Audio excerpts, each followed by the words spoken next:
One summer day, a man named John Randolph was hiking through a remote forest in Colorado when he began to smell something terrible. Intrigued, he followed the smell until it brought him to this clearing.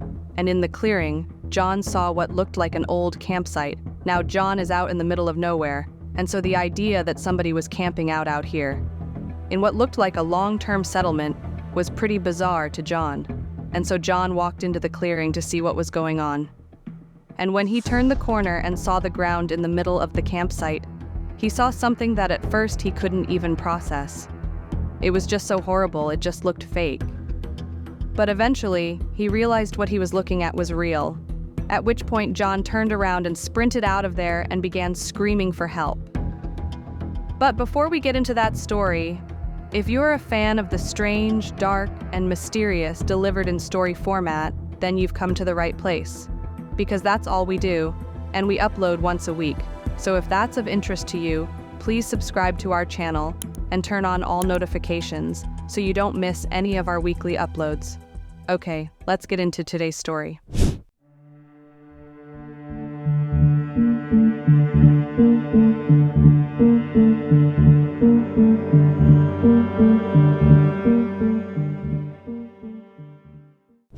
On the freezing cold night of February 8, 1874, a 65-year-old man named Israel Swan sat around this roaring fire with a big group of men inside of this valley in western Colorado. The men around the fire, including Israel, were all gold prospectors, which meant they traveled the western United States, looking for gold. But over the past several weeks, this group of prospectors had been trapped in this valley because of all the terrible winter storms. They had these storms coming in that each time would dump up to 6 feet of snow. But on this particular night, as Israel sat by the fire, enjoying the flames and hearing people tell stories, one of Israel's friends, one of the other gold prospectors, whose name was Alfred Packer, he stood up and basically pitched the whole group as to why they should come with him and leave the valley right now. Basically, Alfred told the group that, the weather is starting to turn a bit, it's not as bad anymore, the snow is starting to melt.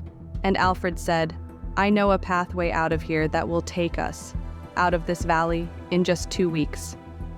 And it'll bring us right to Breckenridge, Co., which was an area that was known by prospectors for having lots and lots of gold. And so Alfred's basically telling them, this is a win-win. We can get out of here sooner and we can get rich. After Alfred made this pitch, he sat back down and everybody just stayed quiet for a second. And Israel? He kind of looked around and watched to see if anybody would take Alfred up on his proposition. Now Israel knew, unlike him, most of the other prospectors didn't like Alfred. They said he was lazy and difficult. But Israel felt like that was really not the reason. They did not like his friend. He believed the reason other people did not like Alfred was because Alfred had epilepsy, which meant he periodically had seizures. And because he had seizures, it kind of made him a liability for journeys like this, where, the whole group really needs to rely on everybody, and everybody needs to pull their own weight. And so they were kind of worried about a guy who at any moment could just become kind of useless because he was having a seizure. But for Israel, Alfred's epilepsy really didn't matter. He didn't feel like Alfred was some huge liability. He felt like Alfred was actually very smart and quite bold. And so for him to stand up and make this pitch just kind of felt like in keeping with who he was. He was somebody that wanted to get things done. And, Israel liked that about him. However, just because Israel liked Alfred, that didn't mean he was just going to naturally go with Alfred and do his big plan, but he was at least thinking about it. And as Israel was weighing out the pros and cons of, whether or not he should go with Alfred, he happened to look across the fire and he saw one of the men. This really big guy was sitting there looking really serious and just shaking his head slowly back and forth. Like, no, you guys can't be considering leaving early. And then the big guy stood up and he held out his hand right in front of Alfred, basically telling him, don't say another word.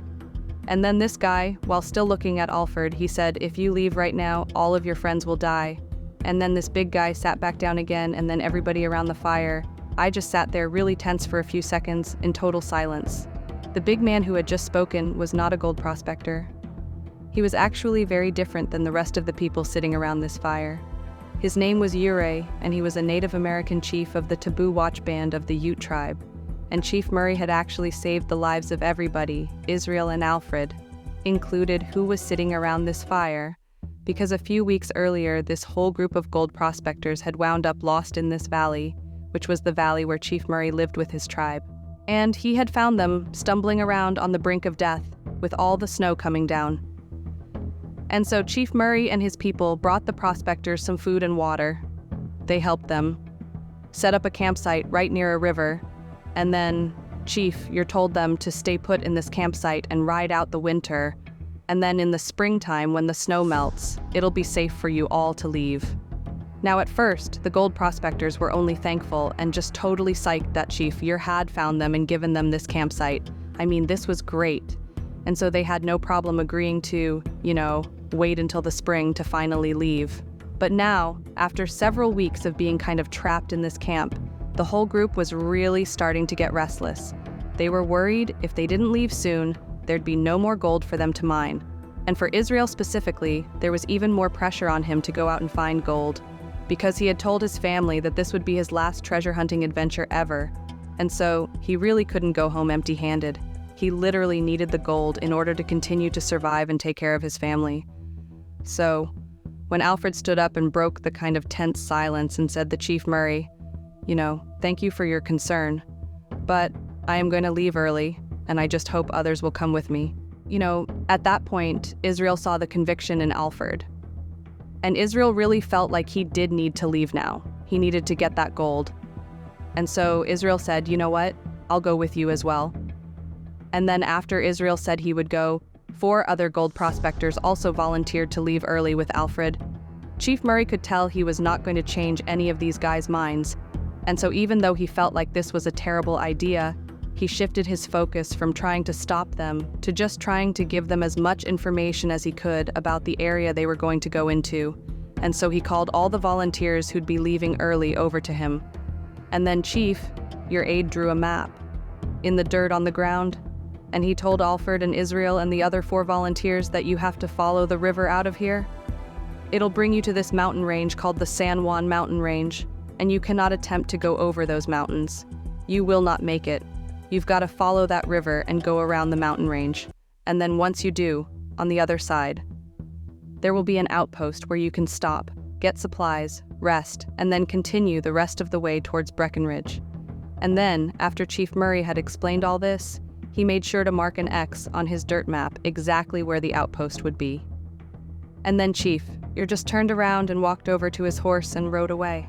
And then, shortly after that, Alfred, Israel, and the rest of the gold prospectors also turned in for the night. The next morning, Israel, Alfred, and the other 4 volunteers who were going to be going on this journey, they got up early and began packing up their stuff. And as they did, one of the other gold prospectors who had not volunteered to go with them, who would be staying in the valley until the springtime, he actually came forward and said he would help them carry their supplies, as far as he could go, using his horse. But at some point he would need to stop, drop off their stuff, and then they would be on their own. And so the men were very thankful about this. And so shortly after eating breakfast, they were all ready to go, and they hit the trail. As Israel and the rest of the prospectors began to hike their way up and out of the valley, they began to see off in the distance the huge jagged mountains of the San Juan Mountain Range. But they were careful to kind of veer closer to the north to stay along that river path, because they knew they were not supposed to go up and over the mountains. And as Israel trudged through the snow in a line of men, he held on to a coffee pot, a metal coffee pot that he kept hot coals inside of. This not only kept his hands warm, but also, if he ran out of matches, he could easily start a fire using the coals. It was an old trick he had learned. And so, as he's clutching this magnificent warm coffee pot in the freezing cold weather, Israel heard someone walking up behind him. And so he turned around and he saw it was Alfred, and he looked totally miserable, way more miserable than Israel was. And so without even thinking about it, Israel just handed off his warm coffee pot to Alfred, and Alfred took it and clutched it and was obviously so thankful. Now, none of these gold prospectors had struck it rich. They were all basically poor. But of all these gold prospectors, Alfred really had the least of all of them. And as a result, Israel kind of felt protective of Alfred, and also Alfred was half the age of Israel. Alfred was 30 years old, and so Israel kind of viewed Alfred as like a lost kid trying to find his way. Alfred had also confided in Israel that when the Civil War broke out in the United States, Alfred had attempted to join the Union Army on 2 different occasions because he wanted to fight the slave-holding Confederate Army. But in both cases, they kicked Alfred out for his epilepsy. But that had not stopped Alfred from tattooing on his arm his battalion information and his name. And unfortunately, because Alfred could not read or write, he misspelled his name when he gave it to the tattoo artist. And so when he got the tattoo, it did not say Alfred for his first name. It said Alfred Eard. And from that point on, that was his name. Nobody called him Alfred. They called him Alfred. And so this was kind of embarrassing for him. And then after getting rejected from the military, Alfred had kind of bounced around from $1 job to the next, never really putting his roots down and never starting a family. And so again, Israel just felt like this was a guy who needed some help. And so after Alfred very happily accepted that coffee pot from Israel, he in turn reached into his jacket and pulled out a flask with some alcohol in it, and he handed it to Israel, almost like a thank you for giving me the swarm coffee pot. And then the 2 friends walked side by side for a while, passing back and forth the flask and the coffee pot. And then by late afternoon that day, when the snow was really starting to come down, the prospector who had volunteered to use his horse to help move some of their supplies, he had finally reached a point where he said, my horse can't go any farther. The weather's too bad. And so he dropped all their supplies and then he turned and headed back down the trail. And very likely, as these men watched him disappear down the trail, they all had the same thought. I just gotta suck it up for 2 weeks to get through this treacherous journey, and I will get to Breckenridge and I will become rich. 2 weeks would pass by, and Alfred Israel and the other 4 prospectors did not show up at that outpost that Chief Murray had pointed out, which was on the other side of the San Juan Mountains. That was going to be their first official stop before they continued the rest of the way to Breckenridge. And then another 2 weeks went by, and still they did not show up at the outpost, and they didn't show up at any of the other camps in the surrounding areas. Now, Alfred's big plan for this group was really dependent on the weather holding up. When they left, it was true that the weather was improving. It was snowing less. But within a couple of days of this group setting off on the trip, those winter storms came back with a vengeance. And just as dumped snow all over the valley and all across the trail, this group would have been on in their attempt to leave. But the only people who knew that these men had embarked on this perilous journey was the men themselves. And then also Chief Murray and the other gold prospectors who had decided to stay in the valley until spring. But even if Chief Murray and those other prospectors knew that Alfred Israel and the others were in trouble, they would have no way of helping them or getting to them or even communicating to the outside world. They were completely stuck in the valley and basically couldn't do anything. And so, in short, it appeared that Alfred Israel and the other 4 men were totally lost, somewhere out in the wild, but nobody knew. But that would all change on April 16, 1874, roughly 2 months after Israel. Alfred and the others had begun what was supposed to be a 2-week-long journey. That morning, a group of officials who manned the outpost that Israel and Alfred and the others were supposed to go to. They were having breakfast in one of the outposts, little log cabins, and as they're eating and talking to each other, suddenly from behind them, the door to the cabin flies open. And these officials, they turn around and they see standing in the doorway is this totally disheveled-looking guy with long hair that's sticking up in the air and a huge bushy beard, and in one hand, he's got a rifle, and in the other hand, he's got a metal coffee pot. And his eyes were darting like crazy side to side, and he was clearly in shock, and he was trying to speak, but he just couldn't. This man was Alfred, and it was obvious to the officials that this man is in dire need of help. And so, without even asking him any questions, they whisked him inside, shut the door, bought him some food, got him some water, and immediately Alfred's wolfing down the food as fast as he can until he began vomiting. At which point he apologized profusely and said, I've been starving out in the wild for weeks, and, it must have done something to my intestinal tract. It's probably damaged, but frankly, the officials did not care about the fact that he threw up all over the ground. They were worried this guy was going to die right then and there. And so the officials helped Alfred get cleaned up and put in warm clothes. And then Alfred asked them, do you have any whiskey? I want to kind of warm my body up. And they said, no problem. They handed him some whiskey. And so Alfred threw a couple of shots back. And then after that, it was pretty obvious that Alfred had kind of relaxed a little bit.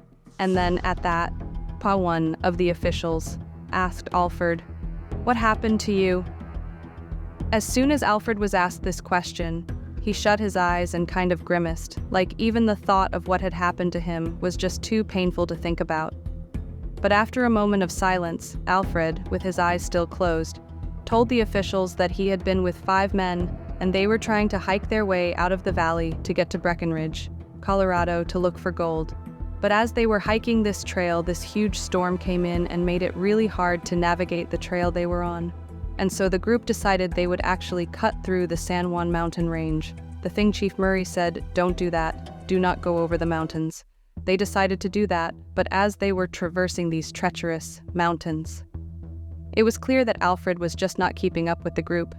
And so unfortunately they made the decision to leave Alfred behind to die. And he knew he was being abandoned to die, and so he had to watch as his 5 friends, disappeared into the snow. But amazingly, Alfred did not die. Instead, he would spend the next nearly 2 months stumbling through the snowy forest, having no idea where he was going, eating roots and flowers, and looking for shelter any chance he got. But the thing that really allowed him to survive out in the wild was when he was abandoned by the 5 others. He was in possession of that coffee pot that had the coals inside of it. And so at night, he was able to start fires. And then also, at one point, he was so hungry that he cooked his leather shoes in the fire and ate them. Because again, this guy is starving. And so really, he was on the brink of death when he randomly stumbled into this outpost and found this cabin after Alfred finished telling his story. The officials were just totally shocked and silent, and Alfred eventually would ask them a question. He would say, "Have any of my men come through here? Did anybody else survive?" And they would say, "No, it's only you. We have not seen anybody else." Now, the officials did not send out a search party right away, mostly because it seemed kind of obvious that Alfred's men were likely dead by this point. It's been 2 months since they started that journey, The chances are just not good that they have survived. But even if these other men were not dead yet, the officials had no idea where to begin their search. They knew that if they actually wanted to go looking for these guys, they would need Alfred to lead the search, because he's the only one. Who knows where they could be, but Alfred was not healthy enough to go out in the wild and lead a search. And so for several weeks, Alfred just stayed in the outpost, resting and recovering. And then finally, when he was healthy enough, he would go out and lead a search party to go find the missing men. But unfortunately, he couldn't find anything. And so it wasn't until that summer, when all the snow had finally melted, that the mystery was finally solved about what happened to those other men.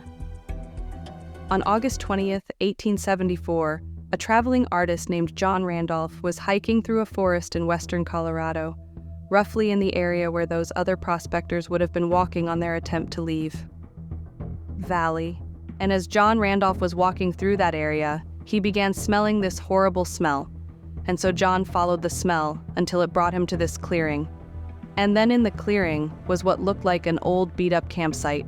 And so being curious, John walked into the clearing to see who was in this campsite.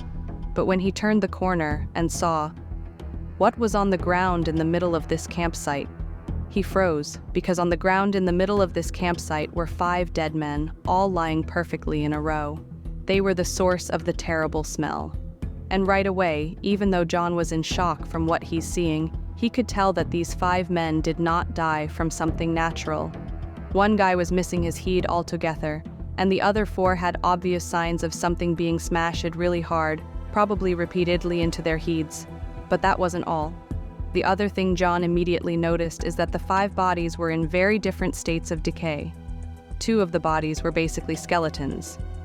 But the other 3 were not. They were basically intact. Their chests had been cut and flayed open. but they all looked like they had died somewhat recently.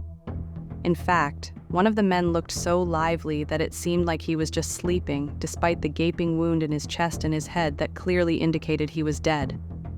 Now John wanted to turn and run, but he had this morbid curiosity. He wanted to know what he was even looking at. What happened to these guys? And so, kind of against his better judgment, he walked a little bit closer to the bodies. And when he got close enough, he noticed something else that was totally off about the scene when he was looking down at these men. He could tell that the wounds they had sustained, especially in their chest, looked surgical. Like whoever had wounded them, whoever had cut them, had done so with an incredible amount of precision. This was not random hacks that got these guys killed. This was like a butcher carving up meat. And then John happened to look up from these 5 bodies, and he noticed just a little ways away was the remains of a burned-out fire pit. And then there was a trail that kind of led off into the woods behind the fire. And so again, John, he wants to run, but he can't help but be really curious. And so he walked past the bodies.